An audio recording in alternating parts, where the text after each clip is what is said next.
हर हर महादेव दोस्तों।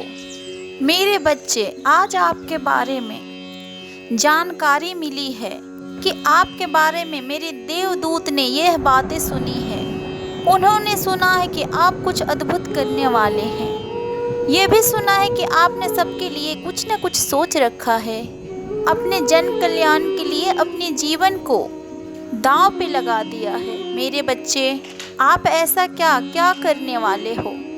आप स्वभाव के तो बहुत अच्छे हो, आपके दिल बहुत ही सुंदर है, आपका काम करने के तरीका भी अनोखा है। मैं जानता हूँ कि तुम इतने दिनों से एक बहुत बड़ी बात को छुपा कर रखे थे। मैं जानता था कि सही वक्त आने पर तुम स्वयं सबको बताओगे। मैं भी जानना चाहता हूँ कि वो कौन सा राज है।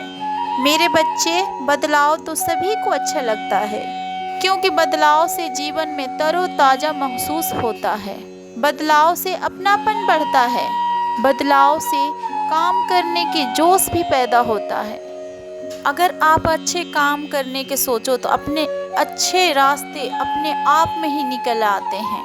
हमेशा सकारात्मक चीज़ों की स्थापना होती है और इस कार्य में मेहनत तो लगता है।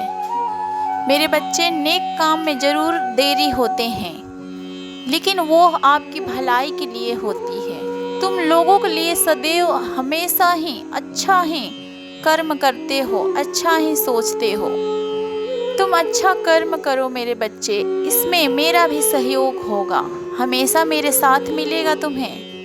लोगों को तुम्हारी भलाइयों की ताकत तभी समझ में आएगी जब आप भलाइयों को, कार्य को निस्वार्थ होकर करेंगे। मनुष्य का जीवन हमेशा शैली में कर्तव्य के मार्ग पर चलना चाहिए, जो कभी किसी का दिल न दुखाए, बल्कि सभी के जीवन में खुशियाँ लाए। मेरे बच्चे, मेरे देवदूत ने आपके बारे में यही सब बातें सुन रखी है, पर आपने अपने पुण्य वाले कार्य छोड़कर ऐसे व्यक्ति के घर में गए कि उसके घर में कोई शांति नहीं थी और वो सब आपस में लड़ते रहते थे और तू मैं होती रहती थी। आप वहाँ पर काम के तलाश में गए और आप वहाँ पर आम सभा की नौकरी की। आपने वहाँ पर अपनी काम और बुद्धिमान समझदारी से लोगों का दिल को बहुत जल्दी जीत लिया। इतना ही नहीं, आपने सबको एक दूसरे की मदद करने की सीख भी सिखला दिया। आपने निस्वार्थ होकर उन सभी की सेवा की। उन सभी के दिलों में अपना एक खास स्थान बना लिया।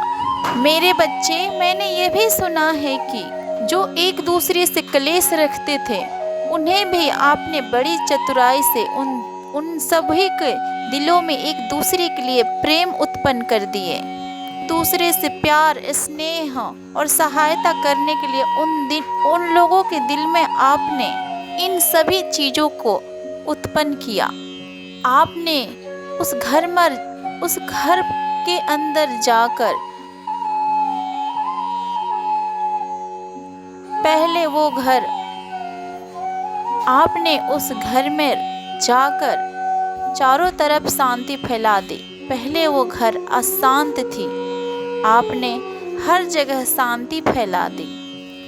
आप सब एक दूसरे की मदद करते हैं, एक दूसरे के हाल चाल पूछते हैं, एक दूसरे के प्रति लगाव रखते हैं। सभी खुश हैं आपके वजह से, क्योंकि आपके व्यवहार उनके दिलों की नहीं बल्कि उनकी आत्माओं को भी छू रखा है।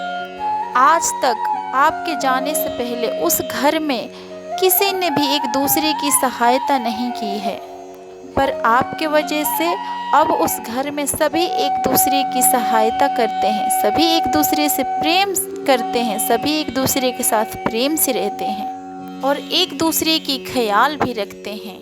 मुसीबत के समय एक दूसरे की ख्याल रखने की तैयार रहते हैं।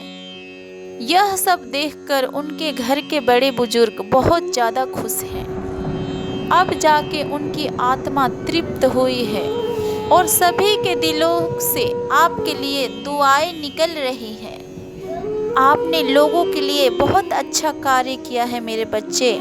सदा ऐसे ही अच्छे कार्य करते रहें। सदा खुश रहो मेरे बच्चे। तथास्तु। मेरा आशीर्वाद सदा तुम्हारे सर पे बने रहेगी। खुश रहो मेरे बच्चे, तुम्हारे कल्याण हो।